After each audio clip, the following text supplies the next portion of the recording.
Hello, hello! This is part 2 of our conversation from last episode on monetizing some of our creative work and keeping some of it just for fun.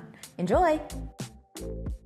Carrying on with the ceramics thing, like you could make the most perfect bowl and it could still explode in the kiln. Oh yeah, I love ceramics because you cannot you cannot create an expectation for yourself. Yeah, it's just you wanted to try and you tried. Things can happen, and I think it's a similar approach with monetizing your creative skills where it's like, if you want to try, give it a try. There's going to be so many factors outside of your control, but it's worth finding out the answer to that question if you have that question. Totally. And I think sort of in terms of expectation, we talked about this a little bit too, like if you are setting an expectation for yourself, you are creating a boundary that could be helpful, but I think we have to be so conscious of, is this sucking the joy out of my process? Because what we talked about last time, play, following the fun, that is the process. Like what I get the most out of making things and being a creative person is that when I'm making something or doing a project, I'm kind of in this flow state of creativity and I'm processing my feelings about other things that are happening and getting to kind of like let the art come out of me, I guess. Releasing the art. Releasing the art. And that sounds so like I'm a studio fine artist. No, this is really great. But I think that I'm personally working on trying not to lose sight of the process, and by setting an expectation, we could potentially lose sight of the joy. Like if you have a vision in ceramics of what your mug or vessel is going to look like, and then the clay body didn't fire how you thought it was going to, or the glaze didn't interact in the way that it normally does, or your piece exploded because you built it poorly, or someone else's piece exploded in the kiln. Yeah. Like it doesn't even have to be anything that you did. There are so many variables, and it's why I love it so much, because we cannot get attached until it's finished. And even if it's finished, you could drop it and break it. And I guess that's another thing. Like some things are meant to be, eventually it'll break. Like use your ceramic pieces that you make, because it's okay if it breaks, because you enjoyed building it, you should enjoy using it too. Same thing with quilts, same thing with clothes that you make, food that you would never create something and then never eat it, I would hope. Yeah. It was bad. But your stuff never is. Today's mocktail is a blueberry syrup made by Lauren. Yes, a non-alcoholic beverage. I learned how to make shrubs recently. I don't even know what that is. It's a mix of sugar and vinegar, usually, with some kind of like fruit flavoring, herbs, or like spices. So this one is blueberries, frozen, because I can't be trusted to not let blueberries go bad, as we talked about with berries earlier. Balsamic vinegar, sugar, and a bunch of mint, and a little bit of basil. Delicious. Mm-hmm. Yeah, obviously sucking it down while we're gabbing. But you're right about the cooking thing. Like there's so many steps of making where it's like, I made this thing, you feel good about the process, but enjoying it, like enjoying the fruits of your labor, the literal fruits of your labor. Yeah.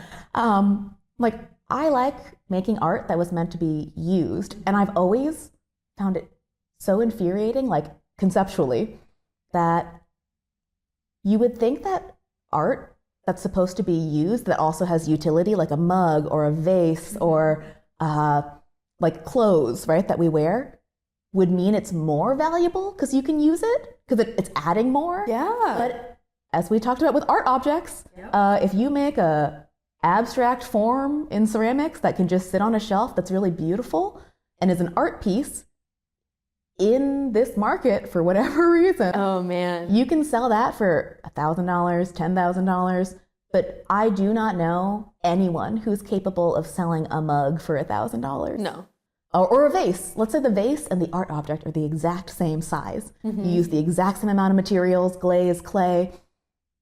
those have different values once they hit the market. Yeah. And that is maybe like the crux of what we're talking about here is monetizing your stuff can change it. Yep. And it can suck too when you realize there's a cap on like what the market will bear for what you're making. And I went through this with deciding to go to culinary school, understanding that like what people will pay for food, there's a very realistic like limit to that. And even the upper limit of like a 3 Michelin star dining experience, I know myself well enough at this stage in my life, I'm not willing to put in the work to get there. Yeah. Maybe if I was younger and like super hungry for that, but I was talking with Kristle about this over lunch. Because I'm not relying on cooking to support myself, like maybe I'll do a pop-up here and there, like I'm okay with making money from cooking, but I don't want to rely on it for 100% of my income because I know what the like pay range is to work full-time in a kitchen. And I'm sure even like catering, personal chefing, like content creation is its own kind of slog. And maybe I'll, dabble, but because I'm not relying on cooking for my income, I don't want to suck the pleasure out of it. I want cooking because it has no pressure on it right now. It has to be pleasurable for me. And I think that's what we've been talking about is like, know what things you want to keep precious and pure and like just for you, and know what things you might want to like introduce to other people through selling. Yeah, absolutely. When you said the word pleasure, it reminded me that I saved a meme, I guess. It's a meme, a piece of content that someone shared. And I keep thinking about the folks that are talking to me, in discourse online when I'm talking about prioritizing play, how it feels like folks, myself included, we think, okay, I have to do my responsibilities first, and then I can pursue pleasure. As a reward, yep. And instead, what if we infuse pleasure into everything that we do? Granted, of course, not everything is going to be a fun, joyous experience. But if it can be. Yeah. Why so not? If it's pleasurable to cook as you see fit right now, sometimes monetizing with a pop-up, sometimes doing this, dabbling in things like that, if it's still providing the pleasure and giving you the fulfillment, amazing. But it doesn't mean that you have to wait to find the pleasure in the thing until you've made a bunch of money. Yes, that's very, very true. And it's bringing up like, I think doing my dinner pop-ups is a good example of like dipping your toes into monetizing. So again, I've been a home cook for like 20 years. I really like cooking. I really thrive in like a having people over for dinner environment where I can kind of like leisurely cook, like have some snacks on the table. Like it's very chill, but we still get to eat together. I sound like a creep every time I say this. I love watching people eat food that I've made. Hey, I love to eat the food that you've made, so... As long as you're okay with me watching you. Yeah, I guess I've never noticed, and now I'm going to. Because I'm so covert about it. The glasses come down. But anyways, like when my classmate Tammy and I decided to start hosting dinner parties towards the end of culinary school, it was such a fun like experience because it's like, okay, gotta name the dinner, find a theme for it, sell tickets to it, like market it, create a menu. And then the actual cooking part of it was really interesting because all that promotion stuff and like coming up with an idea for the dinner, I got that on lock, easy. But then when it came to actually like, okay, we sold 24 tickets, how many groceries do we need? Yeah. Like, where are we getting the groceries from? What are our profit margins? Like, we kind of just guessed what to charge based on like, we're in New York and we're doing this many courses. And like, we didn't really do like a back end number crunch. Sure. And that's totally fine. Like that's part of the fun of like figuring it out. And you learned so much from that experience. Absolutely. And the takeaway from doing the dinner parties and having to like, okay, dinner starts at 7:30, like we have to have plates out at a certain time. That pressure was exhilarating, but also so draining. Like we definitely had like a buzz like after the dinner was over, but at the end of the day, I've told my friends like, I don't think I've worked that hard for $900 of profit, like planning and grocery shopping, like over the course of weeks. Yeah. I haven't worked that hard for that amount of money since like the very early days of freelancing that I just can't see myself like putting in that amount of work at this stage in my life to make the dinner party economics work for myself in a way that's going to be a good chunk of my income. Yeah. Like, it's still fun, but what can kind of keep it fun a lot of times is not having to rely on it for all of your income. So for me, I wouldn't have had that experience or that data now had I not tried that out. We did 2 of them. And like, it's good to do it a couple times too, to get like a wider range of data. And does this get easier? Yeah. Does it get easier? Does it get more pleasurable? What did I take my learnings from the first time, apply it to the second time? Did it get better? What changed? And granted, 2 dinner parties is not that many, but I already had a hypothesis going in that like, this is going to be a lot of work. She's a scientist. And like what you were saying, recognizing the parts that are pleasurable to you. Like, I love feeding people. I don't have to do that through dinner parties necessarily. I can have smaller dinner parties maybe. Like, I can invite your friends over. Yeah. Less I pressure. can tweak parts of the formula, but it's all valuable feedback to have. Yeah, absolutely. And I think thinking about you saying I have not worked that hard for $900 in a long time. I got to the point with sort of my in-person craft fair things where, you know, a greeting card, the industry standard, max $6. No one's paying more than that for a greeting card. You just can't. You can try. So I had to sell a lot of stuff, a lot of $3 stickers, a lot of $6 cards to make my booth fee back. And I think the most successful event that I had was a 3-day weekend event, and the hours went to like 11 p.m., which is past my bedtime. And I sold some ceramics, so I had a couple of higher price point items, and I maybe left with like $3,000. And the booth fee, I think, was probably, you know, $750 up to $900 or something like that. And at that point, I was like, I think I would have paid the amount that I made in profit to have a free weekend. Ooh, that's such valuable feedback. Yeah. Like, I would have rather laid on the couch and read a fantasy romance novel the entire weekend, and I would have paid $1,000 to do that. Yeah, you realized through doing it, you recognize what your weekend is worth to you monetarily, at least a ballpark. Totally. And I know that like other creative folks that I'm friends with who also had booths there did really well, but they didn't work a day job. And so they had time to kind of recoup. I had to go immediately back to work. I had to take a day off to do it. So it's all about, you know, finding the balance that works for your particular life. And if I was relying on that for all of my income, amazing. I probably would have made more product to sell and then scheduled some time to recoup after and read my romance novel. But I think all of it is valuable information. You know, it was cool to have that money. That was the most I ever made from an event.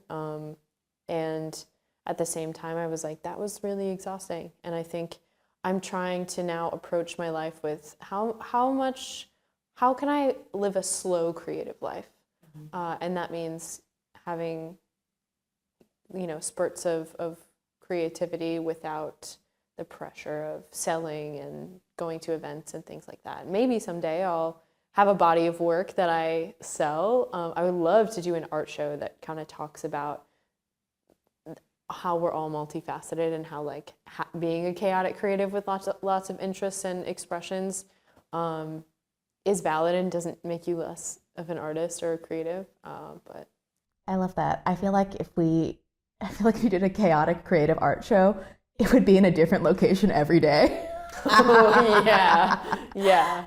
Which goes against my slow practice if I had to move an art show. But that would be fun. Yeah, I mean, I actually think that's a very silly idea. I love that. Yeah, I was thinking about when you were talking about your experience at like the craft fair and selling. I had a similar experience within, like, this is maybe like 5-6 years into lettering. This is right before I went to go travel. A lot of designers, letterers, illustrators, anyone who works in like the 2D visual arts sell prints of their work. Like, that is a natural thing that like you see a lot of other creatives doing? Like they have like a little shop of their work that people can buy. And I had never sold posters before that really. And I thought it would be fun to like sell some posters in order to fundraise for my trip. Sure.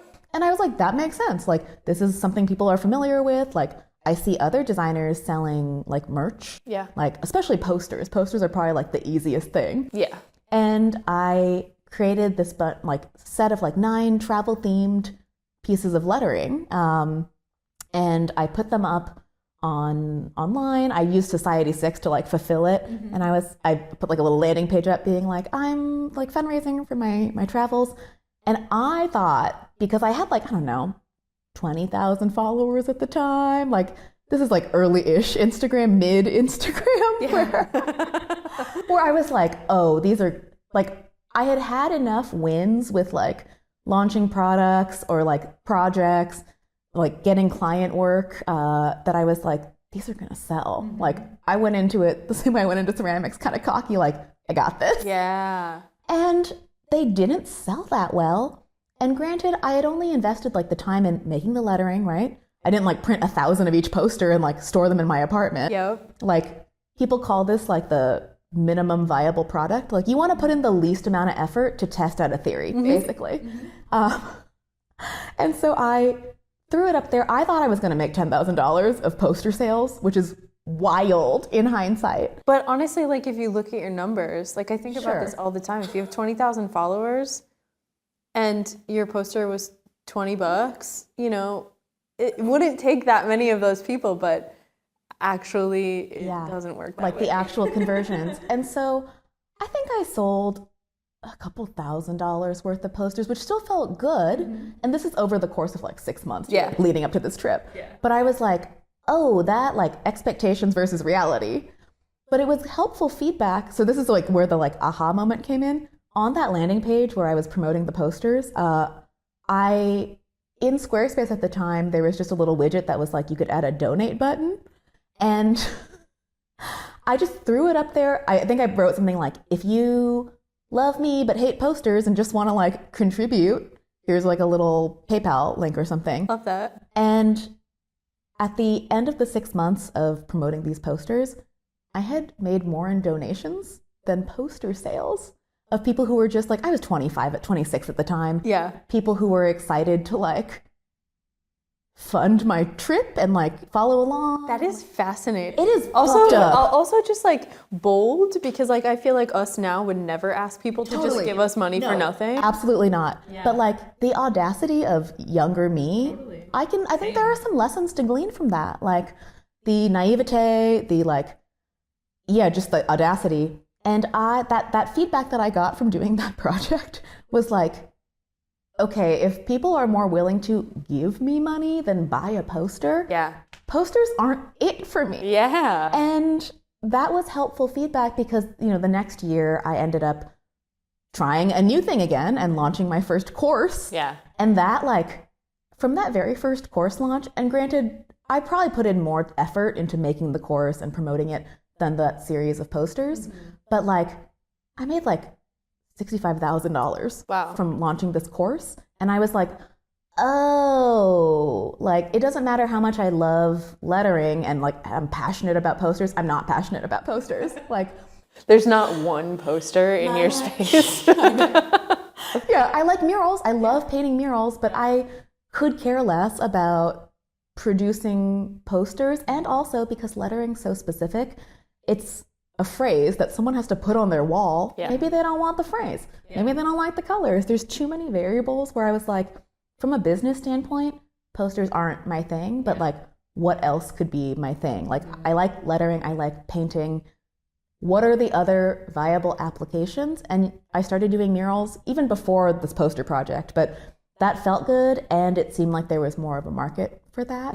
So you just gotta like test things out. And same with the courses, like you're like, oh my God, that's like the most money I've ever seen in my life. You're like, I'm gonna do more of this. Like that's totally natural, but that's like the hat you have to put on or the lens you need to look at things through when you do monetize, that if you don't, then it's no big deal. Right. Like don't take it personally. It's not because they didn't like your work. It's that it didn't apply to them in that particular time. Totally. And to your point about like making sure you're enjoying the process and always checking in with yourself of like, is this still fun? Do I still like ceramics or lettering or a stationery?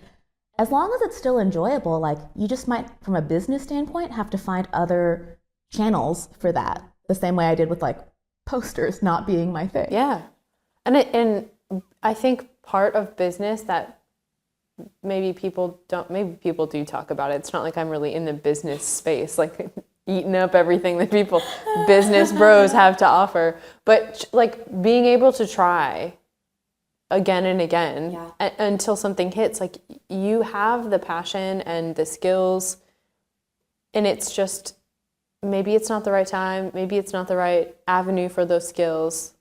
Like not letting a quote unquote failure like that discourage you from your creative practice, especially if you're trying to monetize. Like just try stuff. Yeah, absolutely. And to that point too, there's no shame in wanting to try to monetize something either. I think a lot of us, myself included, have gotten kind of like at a standstill with ourselves where you overthink like, if I monetize this, what does that mean about me, about my art? Like, we live in this like capitalist hellscape. Like what, like, am I like profiting off of my joy? Like there's this like rabbit hole of thoughts you can go down where like, it's also not bad to monetize your work if you want to try that. Like everyone has to eat, everyone has to work. Yep. And for me, like the opening question, like you asked, like, where do I stand on this? For me, it works to monetize my creative passions because I have to work anyways. I would much rather do it like with a skill that I like to use. Like when I work, the one and only time I've worked a full-time job, I am such a good employee. It's like sickening. And I don't like that. I don't like that I'm like a simp for work. Like I'm a fast worker, and I quickly learned that like I like doing a good job. I like getting the pat on the head. Yeah. Yeah, you're a golden retriever. Yeah, and there was just a point where I was like, wait, me doing a good job and me working so fast just gets me more work. Yeah. With no extra pay, and like that didn't click for me.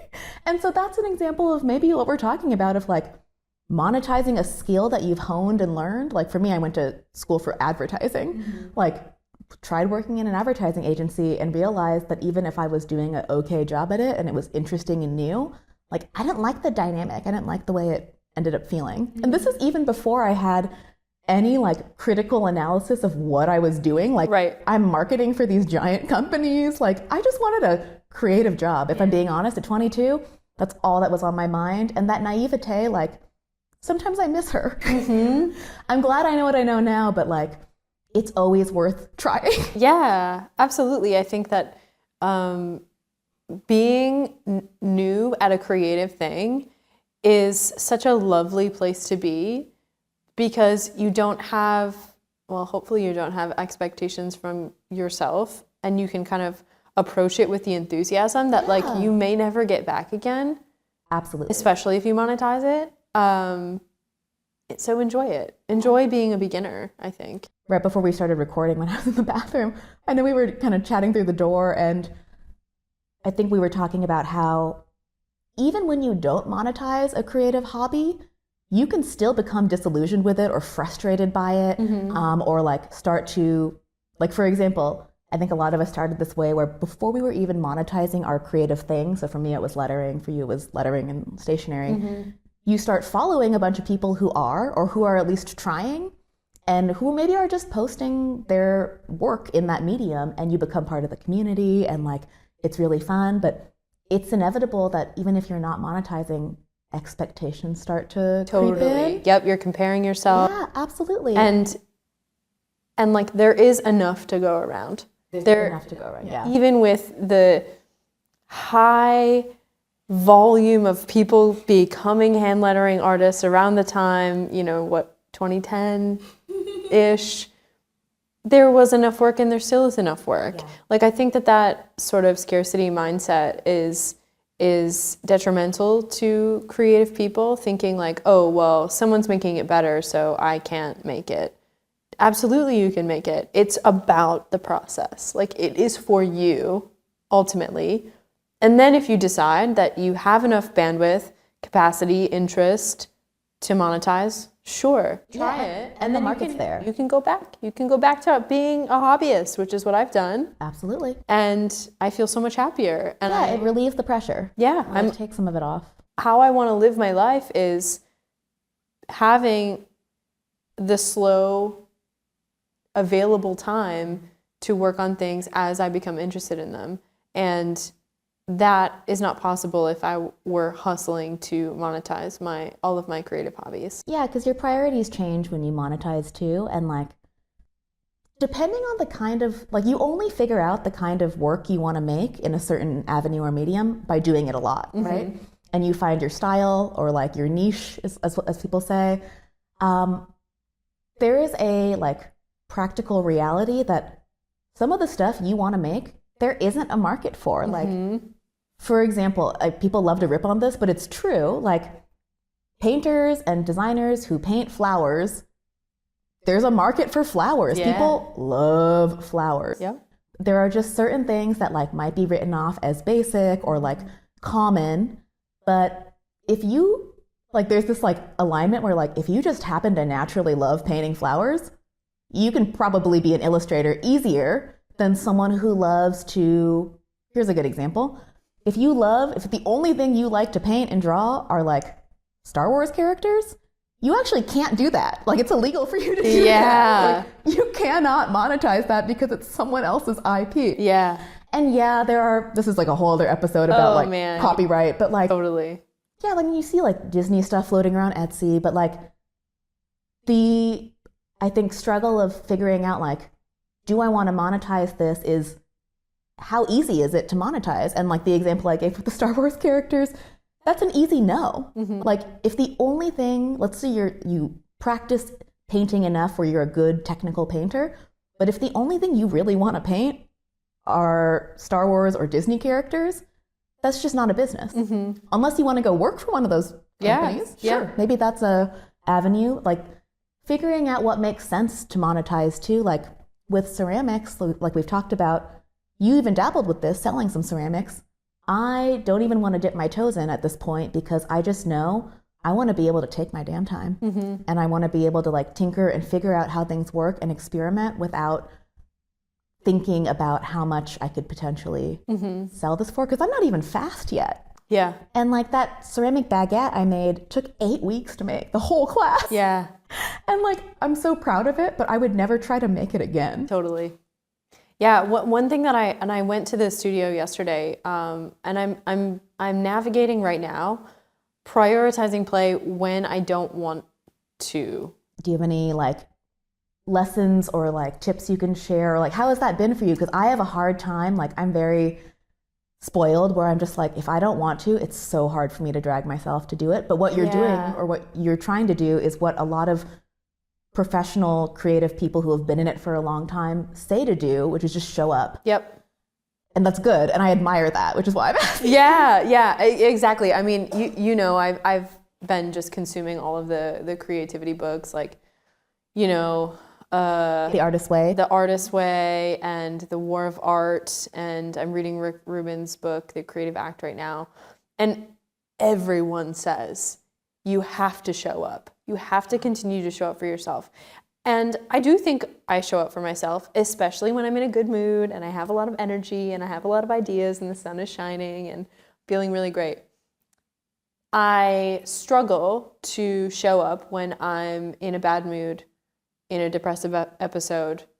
It's harder, but I know that creative projects for me are healing. Like, it is a way for me to connect with myself or connect with my community. And so, yesterday I was in such a sour mood. And it's a grumpy gal. I was a grumpy gal and I couldn't get out of it. And I think there are a multitude of reasons, just a confluence of things happening that I'm just like, I just like want to be a Brad.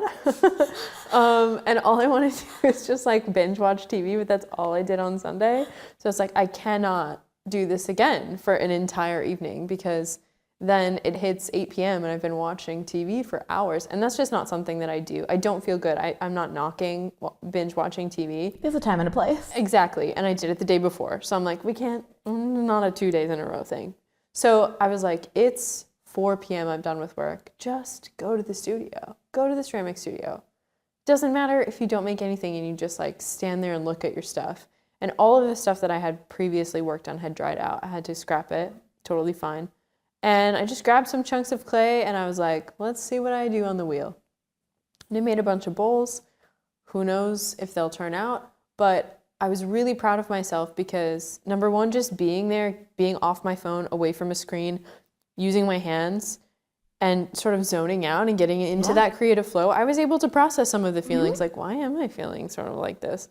And I also was able to connect with other folks in the community, you know, the other members, chatting with them boosted me. Like being around people is great. As much as I was complaining earlier about not wanting to be around crowds of people, different than people who are sharing your same creative values.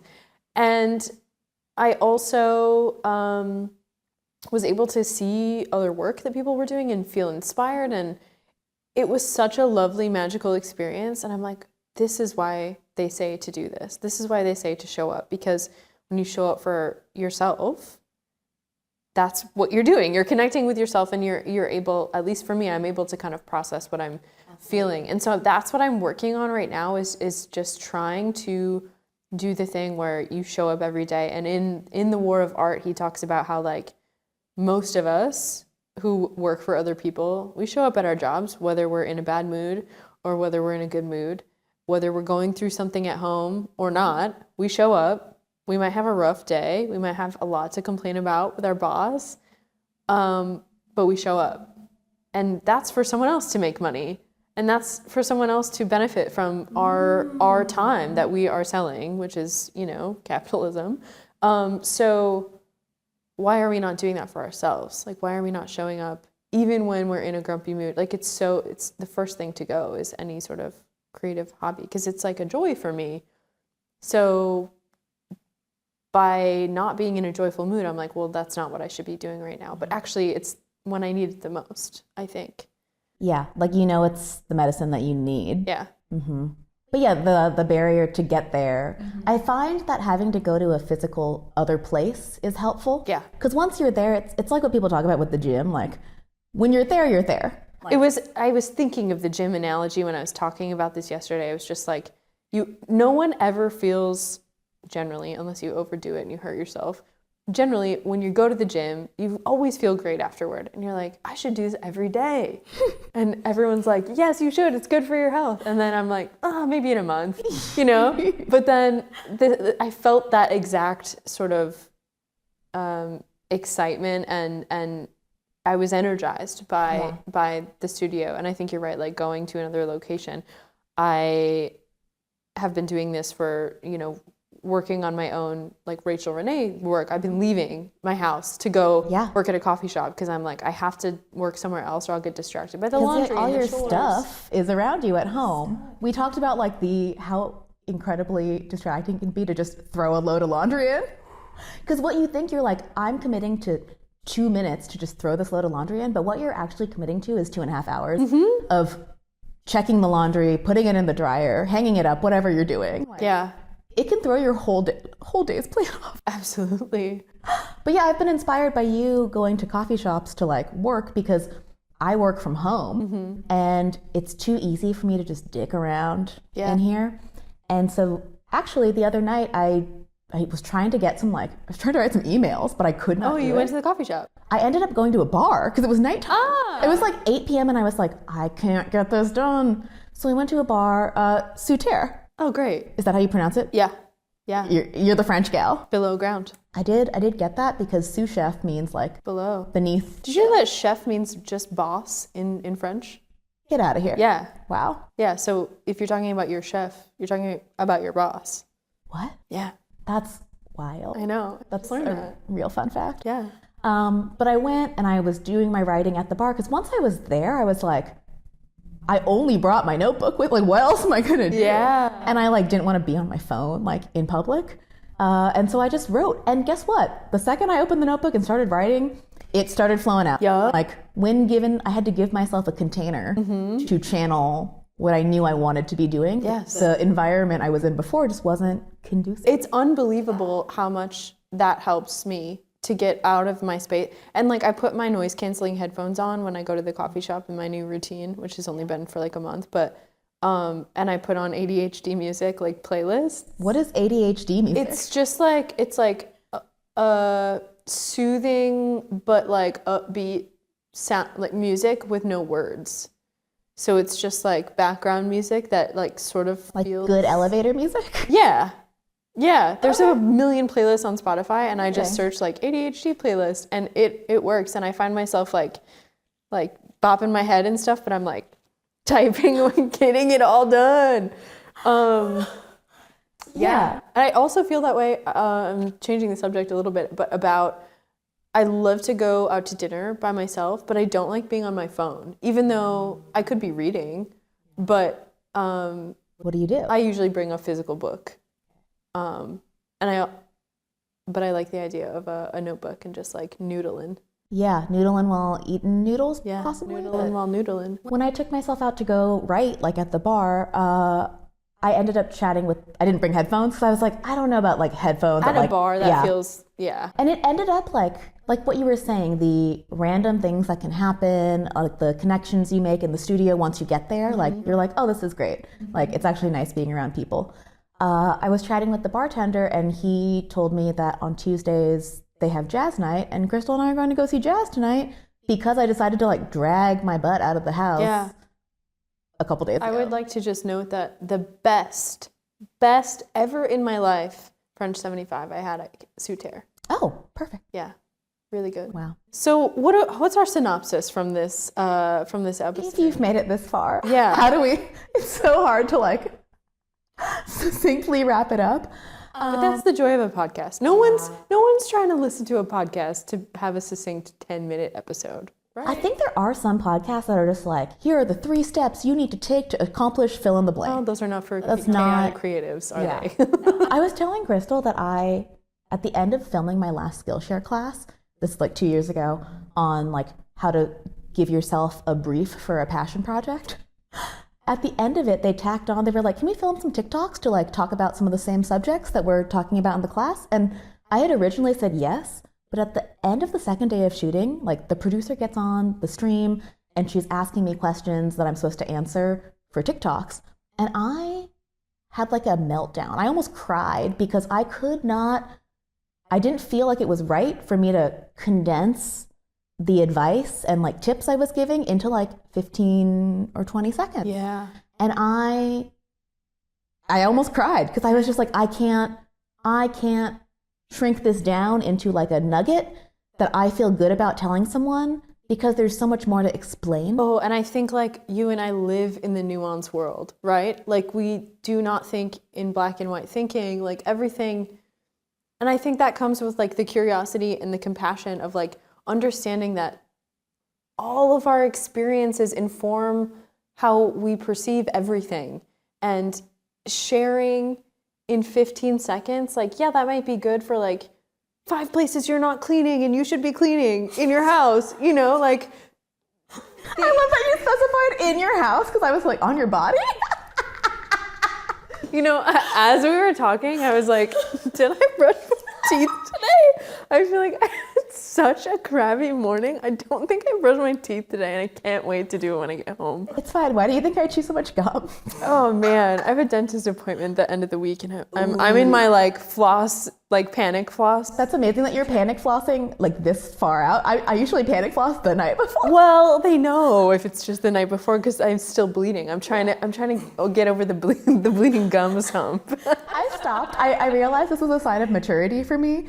Like maybe a year ago, I stopped lying to my dentist when they're like, "Are you flossing?" No. I felt myself like ready to give my spiel, but like, yeah, it's so weird that my gums are bleeding. I don't know why. And then I was just like, no. I want to, but I don't. Yeah, I haven't prioritized it.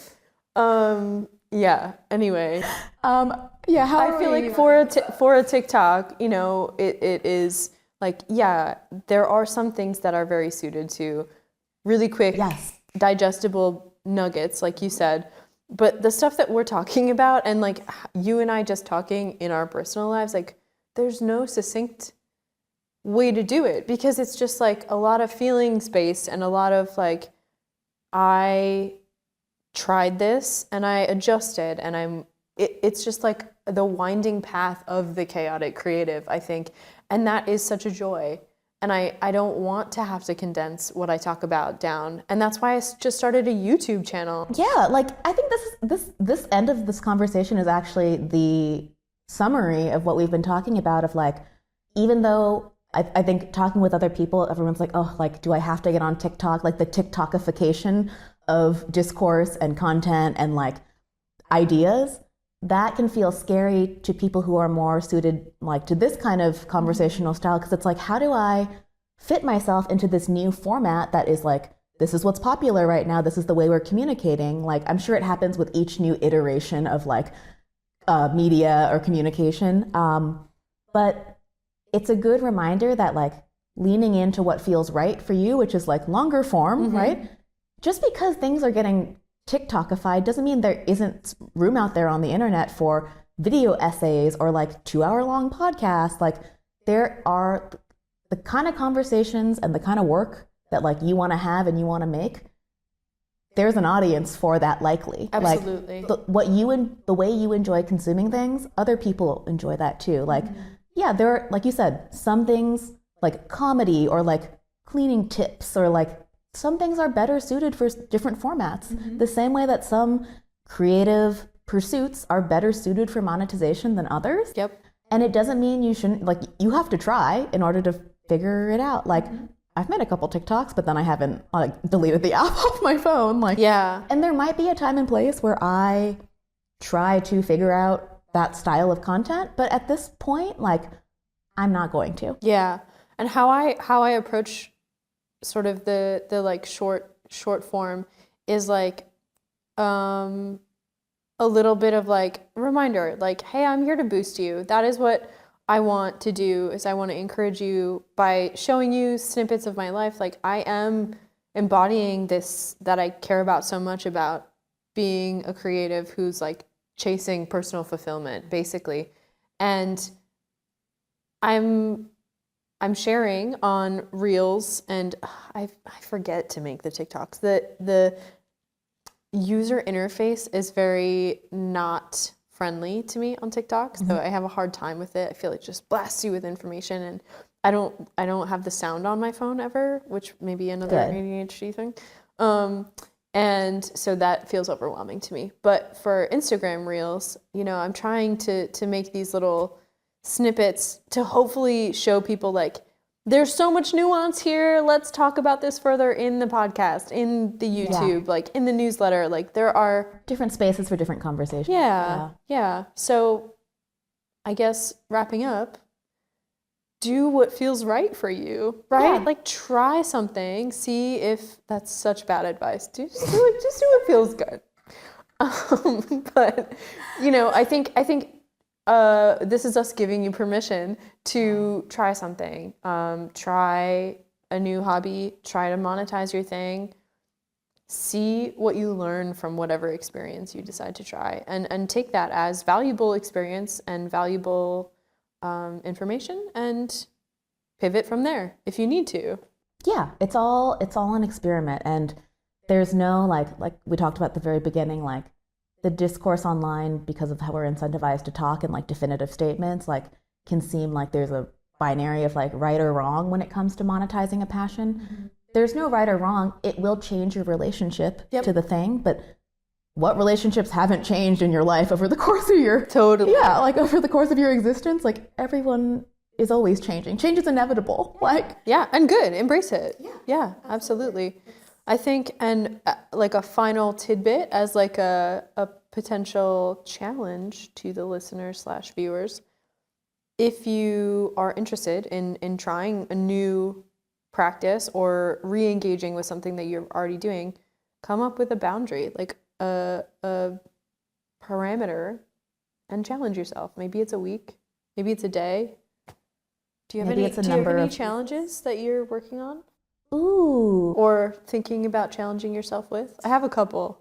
interesting. I mean, culinary school was a container, right? Yep. So I just finished that, where I was like, I need to physically be in a kitchen and like do this for a year. Yeah. And that was really great. I knew that's what I needed because I don't have And you planned for that for years. Yeah, I don't have the willpower to self-study at home. There are programs, online culinary schools, but I just knew I wasn't going to do it. Yeah.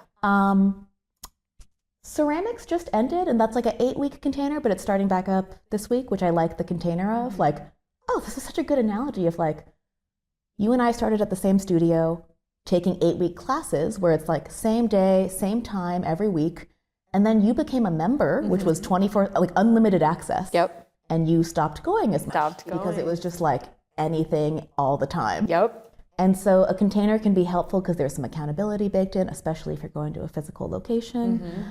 Those are the only two things I can really think of right now. I haven't set a new challenge for myself. Go ahead. No, I was going to say I have been like chaos baking a lot. And that's been it's such an easy distraction though. Like instead of being like, I'm going to try one new cookie recipe a week, like I've just been like baking whatever, whenever. And I find that it's not entirely helpful to me right now, which is why I have to leave the house more often because I have all the ingredients here. It's too easy to tinker in the kitchen when like I know I want to be working on other things. I just find comfort in the process of chaos baking. Absolutely. Yeah, I think we could do a whole nother episode about distractions and kind of strategies on how to overcome those. But I won't get into that. My current challenges for myself on my spring playlist, which if you're not familiar, is a to-do list of play. Not an ADHD playlist. Not a music playlist, as previously referenced, but truly just a to-do list with only play items because I think that's fun. making a list of play activities is helpful when you are like, I have some time right now. What do I do with that time? I could scroll for 20 minutes or, I have, like today I was in a bad mood, theme of my stories today. And on my playlist is find some cool feathers. So I went for a walk because it's nice. I like to collect feathers that I find outside. You find feathers outside? I guess I live in like the city part and like, I'm like, where are the feathers? You can find them. I think also like creating the playlist changes your mindset so that you start looking for play activities. And now that I said the feathers thing, maybe you'll start to see more of them.